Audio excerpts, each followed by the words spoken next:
Stein, politólogo, él está en Buenos Aires, así que le agradecemos este contacto con los Turelo desde aquí, desde Córdoba. Sergio, muy buenos para vos días en esta jornada. Igualmente, un gusto estar por usted. Muchas gracias por la convocatoria, por el interés. Bueno, te queríamos preguntar, lo decía Nicole, de esta casi segura extensión de la cuarentena, más rígida en la ciudad de Buenos Aires y provincia de Buenos Aires. ¿Cómo está recibiendo? ¿Cuál es el ánimo de la sociedad para este hecho que significa, luego de casi 100 días de estar en un aislamiento, todavía mantener esta medida? ¿Y cómo repercute a nivel de la economía allí en la principal región económica del país, Sergio? Indudablemente hay una sensación contradictoria porque todos entendemos que esta es una medida que trata de preservar vidas, que trata de ayudar a sostener sobre todo una tasa de contagio relativamente baja. Al mismo tiempo hay una fatiga, una preocupación económica muy seria, sobre todo porque ya llevamos, más de 3 meses y esto está impactando en la economía familiar. Así que yo te diría que hay comprensión y a la vez preocupación. Preocupación y ya lo ves lo que tiene que ver... Participando de la convocatoria. Bueno, muy bien. Ahí también quizás sufriendo lo que son estos 100 días de aislamiento con pocas salidas. Sergio, a nivel de la economía, da la sensación de que el gobierno por momentos no tiene la misma preocupación en atender la crisis económica luego de los graves datos que se conocieron esta semana con una profunda caída del Producto Bruto Interno del 5% durante el primer trimestre y los cierres que se anticipan en varios locales comerciales, gastronómicos, etc. ¿Por qué el gobierno no da la sensación de estar preocupado por estos temas? Mira, Juan, el gobierno está priorizando la salud pública y es como que ha dejado en un segundo plano la economía, en el entendimiento de que ya la caída del producto va a ser histórica, incluso similar o tal vez peor incluso que la del 2002, y en consecuencia está mirando la situación actual con el objetivo primario de poner todo el énfasis en la cuestión sanitaria, pensando que si relaja un poco la situación actual como para que no caiga tanto la actividad, el beneficio en términos económicos va a ser muy chiquitito y las cifras en términos de contagios y potencialmente de víctimas se puede multiplicar. Entonces, el contexto yo sé que es muy complejo y difícil para mucha gente que tiene dificultades económicas, pero realmente hay un sesgo casi, yo diría, excluyente en la cuestión de la salud pública y lo otro aparece en un plano secundario. ¿Uno podría decir que el gobierno se enamoró de la cuarentena, Sergio? A mí no me gusta la frase y sé que al gobierno tampoco, porque la verdad que enamorarse de algo que implica un problema tan enorme de salud, víctimas, enfermos y una parálisis de la economía no me parece el término correcto, ¿no? Yo te diría lo que ocurre muchas veces en política pública, que cuando entras en una dinámica es difícil salir. Entonces, los costos del éxito, de la salida de estas medidas tan restrictivas son percibidos como muy altos y los beneficios relativamente bajos. El gobierno puede estar equivocado o no, pero la cuenta que hace es, si ahora relajan la cuestión, por ejemplo, de los controles para permitir mayor actividad económica, el empleo no va a rebotar demasiado, el daño ya está hecho. En cambio, el número de muertes probablemente se elevaría y veríamos en Argentina lo que estamos viendo en otros países de la región y también en el mundo en términos de serios problemas para mantener un servicio de salud acorde a la demanda que puede llegar a traer la sociedad. Entonces, para no tener que elegir a qué enfermo mandás a que se muera en la casa y cuál se queda con atención y respiradores, el gobierno prefiere este esfuerzo que obviamente tiene costos significativos, ¿no? Bien, en la región centro del país, especialmente Santa Fe y Córdoba, a raíz de lo que se llamó el incidente del grupo Vicentín, el escándalo lo llaman algunos, se acentuó la impresión de que hay un doble comando en el gobierno, es decir, que están las decisiones del presidente y las decisiones de la vicepresidenta Cristina Kirchner. En tu impresión, en tu análisis, ¿es así? ¿Hay un doble comando en el ejercicio del gobierno? Yo te diría que hay como un 90% de las decisiones que están más o menos a la vista y que están administradas de forma regular. Es el presidente con su equipo el que toma decisiones, envían DNUs ahora, antes del proyecto de ley al Parlamento. Y hay algunas cuestiones donde la vicepresidenta tiene capacidad de iniciativa o mucho control, ¿no?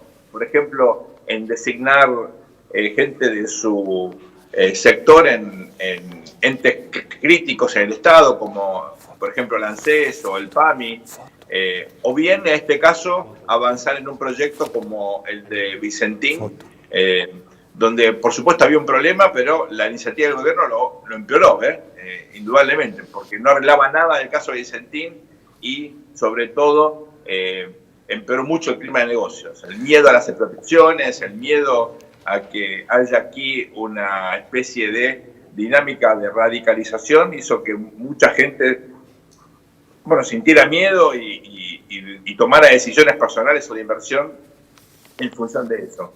Así que yo no creo que haya un doble comando. Me parece que para un porcentaje importante de las decisiones es el presidente el que está a cargo y ella se reserva algunos incluso vetos en la designación de personal político y la posibilidad de avanzar en algunas iniciativas, pero con suerte diversa, ¿no? Porque en este caso la justicia le puso un límite y el Parlamento probablemente se lo hubiera puesto, ¿no? Sobre todo la Cámara de Diputados, donde el oficialismo no tenía el número para avanzar en la expropiación.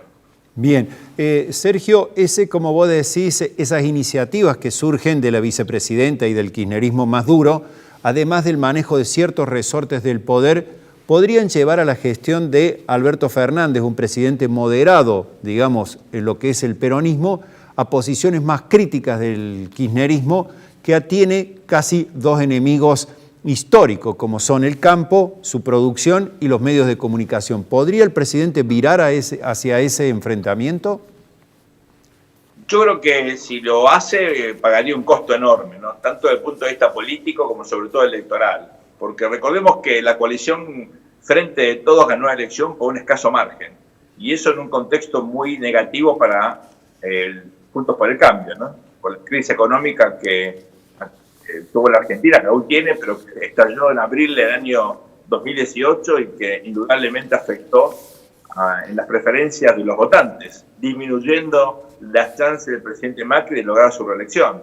Entonces, me parece que un avance en la radicalización generaría enormes costos políticos y electorales. Mirá, cuando uno mira la historia electoral del kirchnerismo, 2009 después de justamente el conflicto con el campo, 2013 después del Vamos por Todo, el 2015 después del pacto con Irán y la muerte de Nisman, el 2017 Unidad Ciudadana. Cada vez que Cristina avanzó de manera unilateral, discrecional y personalista, perdió elecciones. Bien, entonces me parece que ahora el peronismo aprendió esa lección y hay como una situación de no confrontar demasiado internamente, pero que no se rompa, que como digamos al revés del radicalismo, ¿no? Que se doble pero que no se rompa, y creo que eso es lo que pasó en esta oportunidad. El presidente no dijo que no, pero enseguida habilitó una postura alternativa que fue la que avanzó el gobernador Perotti, que bueno, ahora quedó en una especie de limbo judicial, ¿no? Así es. Pero en vez de confrontar con Cristina, bueno, superpusieron a su, digamos, avanzada expropiadora otra alternativa que por supuesto era rechazada por los accionistas, pero tenía otra connotación desde el punto de vista político e ideológico. Bueno, justamente vos señalabas esto, ¿no? El avance expropiador y Alberto Fernández reaccionó rápidamente ante el cambio del humor social o el rechazo que había en la sociedad a ese proyecto. En ese sentido, durante la marcha o durante el banderazo se insistió mucho, o por parte de algunos sectores, de que Argentina no quiere ser Venezuela. O sea, no queremos ser Venezuela, decía incluso algunos carteles. ¿Es posible, Sergio, de que se avance en esa dirección? ¿La Argentina tiene condiciones para repetir la crisis que está pasando Venezuela? Honestamente creo que no. Creo que es irrepetible, que la situación de Venezuela hay que entenderla en el contexto político y económico de la crisis del Caracazo en adelante, un vacío de poder, una ruptura del orden político venezolano, donde los dos partidos que protagonizaron entre 1958 y la década del 90 la política de ese país, la democracia cristiana y la socialdemocracia, ADECO, bueno, ahí se rompió todo, ¿no? Se rompió digamos, ese pacto entre dos partidos, y en ese vacío de poder, con una gran movilización popular con el Caracazo, emerge la figura de Chávez, primero con un golpe de Estado y luego ganando una elección, ¿no? Segundo, en Venezuela el régimen chavista contó con el petróleo para financiar el gasto público, su expansión en términos de influencia en toda América Latina y más allá también, ¿verdad? Nada pareció en Argentina, acá la riqueza está en manos del sector privado o de las provincias, en el caso de los recursos naturales, ¿no?